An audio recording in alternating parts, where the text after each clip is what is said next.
L'océan connaît, c'est le nom de cette dame. Quand vous entrez sur son TikTok, vous voyez que c'est une femme qui ne dérangeait pas les gens. Elle faisait juste ces vidéos de danse, vous pouvez juste voir ça.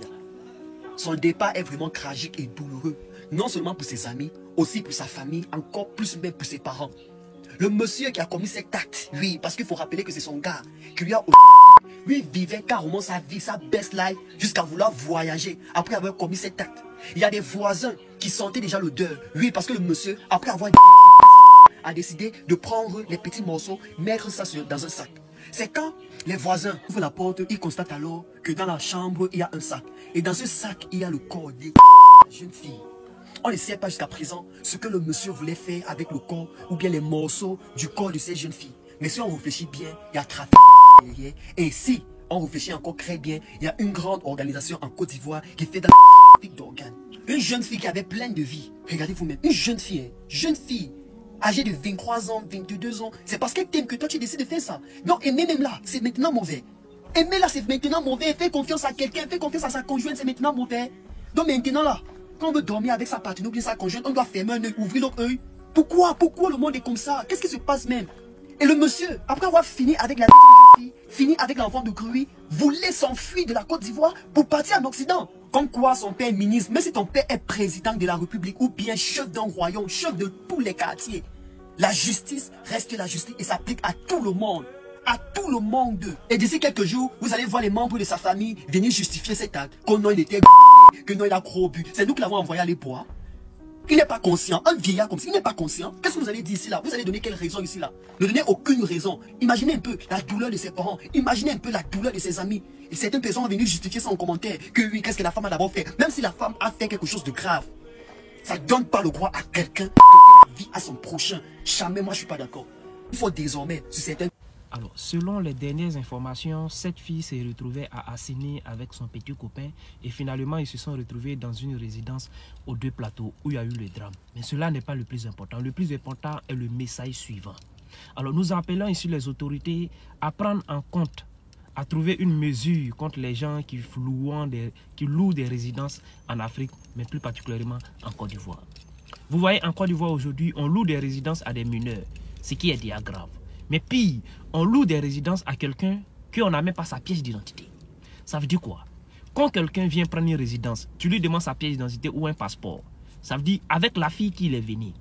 Ça veut dire s'il a l'intention de faire du mal avec la personne qui est venue, dès lors que vous prenez sa pièce d'identité ou son passeport, l'intention change. Parce qu'il se dit directement que là, on me tient. Je ne vais pas faire du mal ici. Si je fais du mal ici, on me tient, ils ont ma pièce d'identité. Ils ont mon passeport, on peut me retrouver plus facilement. Personne ne peut venir faire du mal et espérant, sinon souhaitant qu'on le rattrape ou bien qu'on le retrouve. Donc par ricochet, il faut exiger la pièce d'identité, il faut exiger un passeport, un document qu'on peut en tout cas identifier cette personne à qui vous louez vos résidences. Merci. Et ces jeunes filles, attention, vous êtes les cibles. Le principal meurtrier de la jeune fille a été enfin arrêté, a été perquisitionné par la gendarmerie. Un meurtre ne reste jamais impuni. Tu as fait ça, tu as voulu te cacher. On t'a retrouvé. Ange Emmanuela a été retrouvée morte après une sortie avec son petit ami. Son soi-disant petit ami.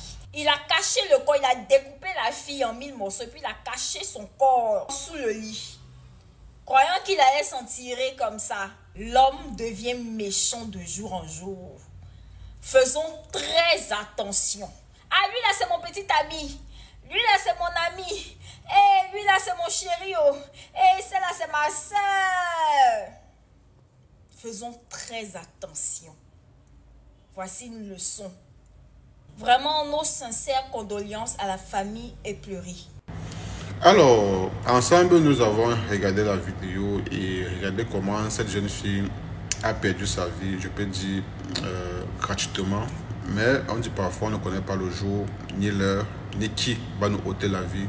Voilà qu'elle a cru à un homme et c'est cet homme-là qui aujourd'hui est son bourreau. Dieu merci que les autorités ivoiriennes ont pu mettre la main sur lui parce que hier il y avait plusieurs versions, on disait qu'il était à l'étranger et c'est monté, c'est descendu. Bon, maintenant on apprend aussi que le gars en question a été mis aux arrêts. Maintenant je vais juste ici parler à mes soeurs il est bien vrai, chaque femme aimerait avoir un homme qui a l'argent. Ça c'est vrai, ça c'est un fait, c'est factuel.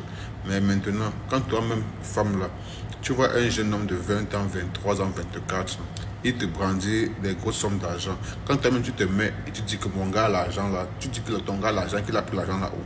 Parfois, posez-vous les bonnes questions. Parce que la femme, parfois, on dit toujours, elles aiment quand on les mente. Et elles aiment tout ce qui brille. Et tout ce qui brille n'est pas or. Voilà que notre soeur a souvent le goût du bling bling, le goût de l'argent. Voilà qu'aujourd'hui, sa vie est restée en plein hôtel. Vraiment, je pense que quand on partage des choses comme ça, c'est pour que d'autres de nos soeurs essaient de prendre conscience et de se poser des bonnes questions. Et quand ils sont en relation avec des personnes, il faut toujours chercher à savoir qu'est-ce que celui-ci fait réellement. Comment est-ce qu'il gagne sa vie? Comment est-ce qu'il gagne son argent? Parce que c'est inadmissible que tu es avec un homme, soit disant ton copain, et qui n'a peut-être 22 ans, mais qui roule la dernière voiture, que toi, ton père même qui est là, les bons, on n'a pas la même chance, ça, il faut le dire, mais quand même, on sait quand même que avoir une certaine richesse, ça demande aussi un certain parcours. Et je ne pense pas qu'à 22 ans, un homme va me dire qu'il est multimillionnaire aujourd'hui, ça veut dire que soit ce n'est pas un héritier, et je ne pense pas qu'il aurait cherché l'argent là facilement comme ça, et l'avoir. De toute façon, vraiment, le dehors est gâté, les amis, le dehors est vraiment gâté. Faites attention où vous mettez les pieds, et surtout avec qui vous marchez, parce que là c'est vraiment très grave. Que son âme repose en paix et que cela puisse servir de leçon à d'autres personnes, d'être plus regardantes et plus méfiantes. En bon entendeur, salut.